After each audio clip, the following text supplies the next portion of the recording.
All right. Thank you, India and Sandra, and good morning, everyone.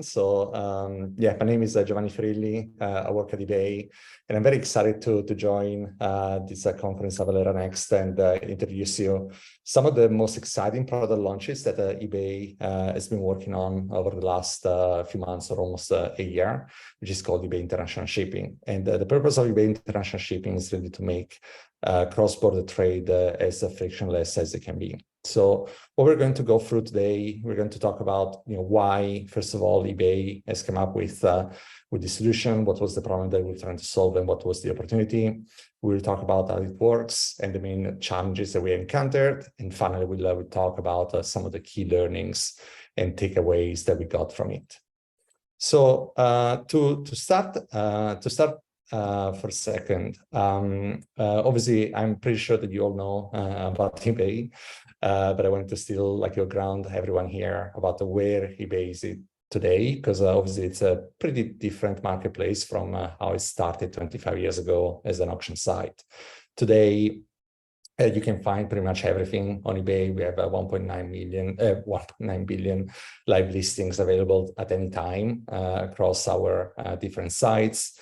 We reach approximately 132 million active buyers worldwide, coming from 190 markets. So from the sheer size of eBay, you can imagine that it's cross-border trade with such a big diversity of markets is a huge opportunity.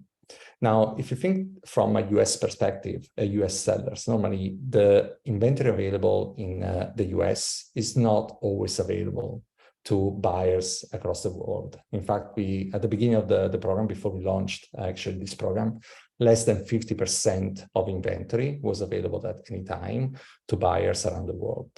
And you can imagine that there is a lot of demand for all type of goods. You have UK buyers looking for sneakers, or European buyers looking for trading cards, or again, Australian buyers looking for auto parts that can only find from US sellers.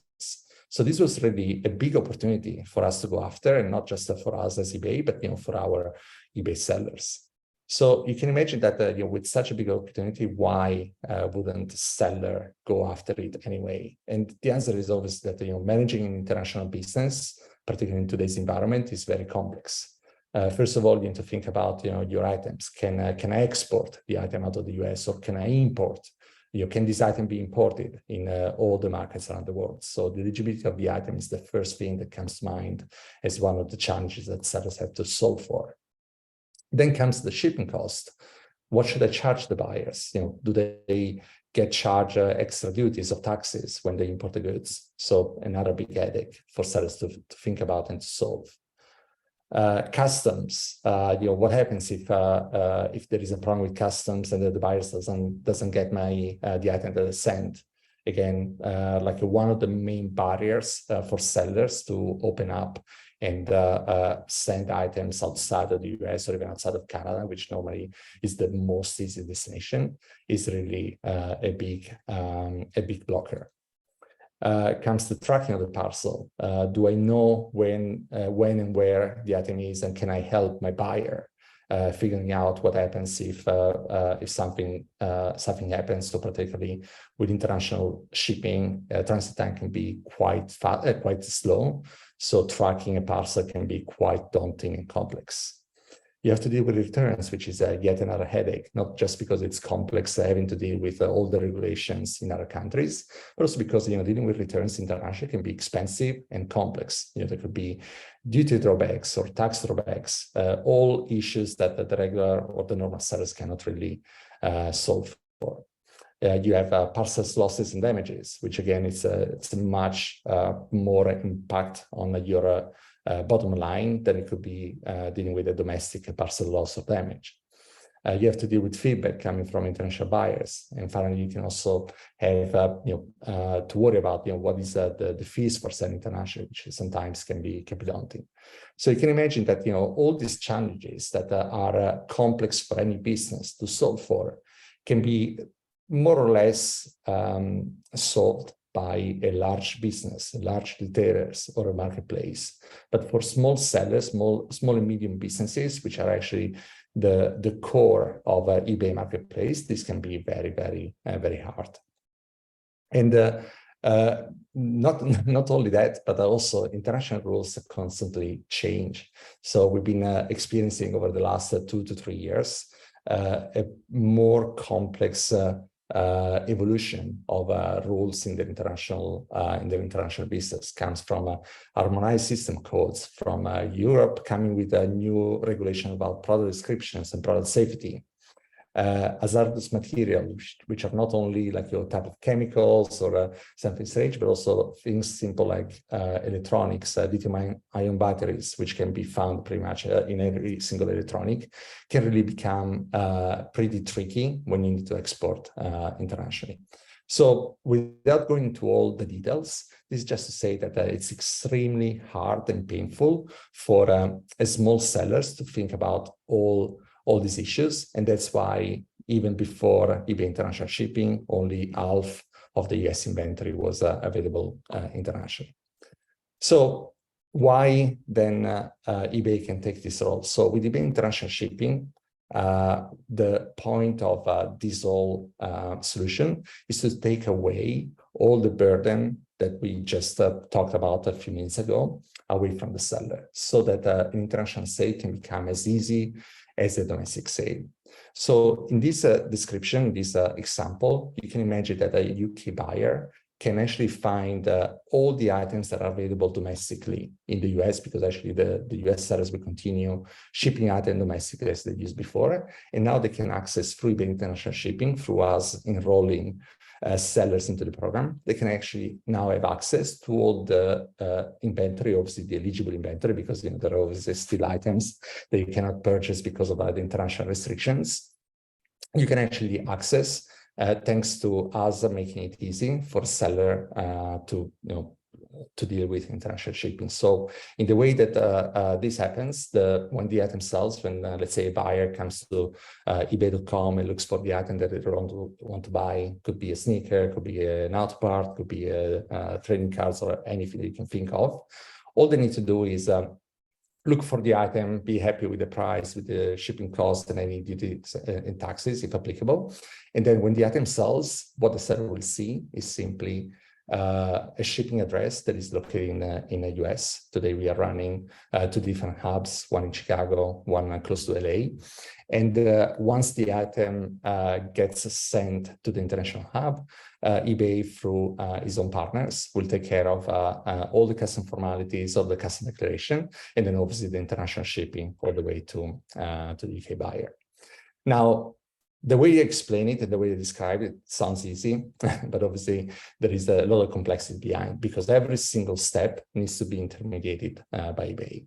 So thinking from listing time, we obviously leverage a lot of the knowledge of our partners, particularly with Avalara. We basically rely on Avalara knowledge of the international exports and import restrictions and regulations to determine which items can actually be available to a buyer in Thailand or to a buyer in Europe, which obviously can be very different regulations applied. So first of all, we determine which listings can be shipped internationally and to which buyers. Then at buying time, our role is to determine, okay, now that I have this buyer from Thailand that wants to buy this item, what should be the international shipping cost to be charged? Or what should be the duties and taxes that need to be applied if they're applicable? So again, we take that burden away from the seller. The seller will only need to think about what do they need to charge for the domestic shipping cost, and then the international shipping cost will come from eBay. Then once the item arrives at the hub and the item is obviously sold, the seller sends it to the US hub. Now eBay takes care of the shipping. So it needs to determine what is the right method of transportation, or the most appropriate type of transportation to get to the final destination. And once the item arrives at the final destination and that comes through customs, then we need to take care of the import formalities and pay any taxes and duties that are levied, so that the buyer doesn't need to be surprised by by taxes or duties that they were not expecting. And then once the item arrives at the buyer, things can always happen. The buyer may change their mind, or the buyer may not like the product they just bought and need to, they want to return the item. Now, because we are opting sellers into eBay international shipping, as we said, we just really want this program to function as a domestic sale. Then when it comes to returns, we also take charge of the returns. So the buyer will be responsible for sending the item back to an eBay return center. And then without any intervention from the seller side, we will take care of refunding the buyer, checking that the item is in the right conditions before we can actually refund the buyer. So everything is really end-to-end intermediated by eBay through our partnerships. Now, it all looks simple, but obviously there were a lot of challenges that we had to go and solve. First of all, if you think about eBay, we talked about at the very beginning, 1.9 billion listings. 1.9 billion listings very often not in a very, let's say our catalog is far from being perfect. We actually try to make listing easy for the seller, and very often we don't request too many attributes. So that makes it particularly difficult to understand exactly what is the product that can that is being sold. And obviously on eBay you can find new products, you can find like new products, you can find used products, you can find parts of a product. So this catalog is so wide and so structured that actually having to recognize what the item is that you're selling can be difficult. And obviously, if it's difficult to recognize what the item is, then it can also be difficult and complex to come up with, okay, what's going to be the classification code for that item. Now, we saw this challenge again through learnings and through continuous experimentation. Also, thanks to the work that we continue doing on a daily basis with Avalara. And although there is no, let's say, 100% accuracy, we are in a place where we can see with a pretty big and high degree of confidence whether the item can be exported to a given market. But still, like this was probably one of the hardest challenges that we had to figure out. And obviously with the unpredictability comes also problems with accuracy. So obviously accuracy for us of our prediction is very, very important, because at the same time that we can classify an item, what we don't want to make sure is that we don't want for an item to arrive at the hub and then realize that the item cannot be exported. So there were some accuracy expectation that we continue try to raise and improve, and through continuous learning, through continuous training of the models, that's how we try and increase the accuracy of our predictions. And then last but not least, because of the high volume of data that we are dealing with, the 1.9 million is probably the total size of the inventory on eBay, maybe for US program only. Right now, eBay international shipping is only available in the US, but we will be looking at expanding to other markets. You can still think about like hundreds of millions of listings that need to be continuously evaluated to see whether they can be exported. And obviously, listings can get created every day. And doing this, particularly in the buying flow, where there are some expectation of latency, and you can imagine that because of all this data and all the, let's say, the knowledge and the brain around whether an item or whether a certain HS code can be exported, let's say, to Thailand, or what is the duty to be applied for that HS code that doesn't reside on eBay but resides outside of eBay, that obviously creates quite some challenges when it comes to latency that we have to solve for, and to think about smart solution to see how we can cache certain items. We can cache basically the formulas for calculating some of these duties and tax formulas, so that we can replicate with the right level of latency that we're expecting. So this has been really like a bit of a summary of the challenges, and now I'll turn on to conclude on the key takeaways.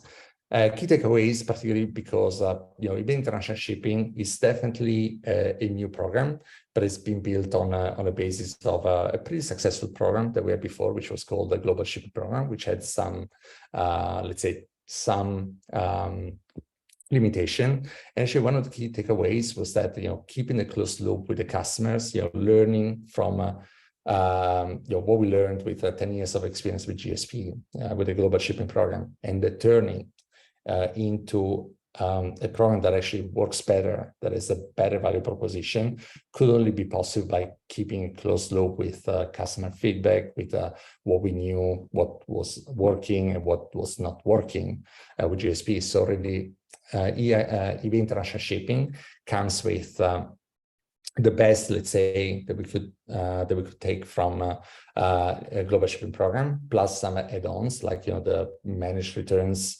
functionality, which didn't exist before, that now is part of the new program.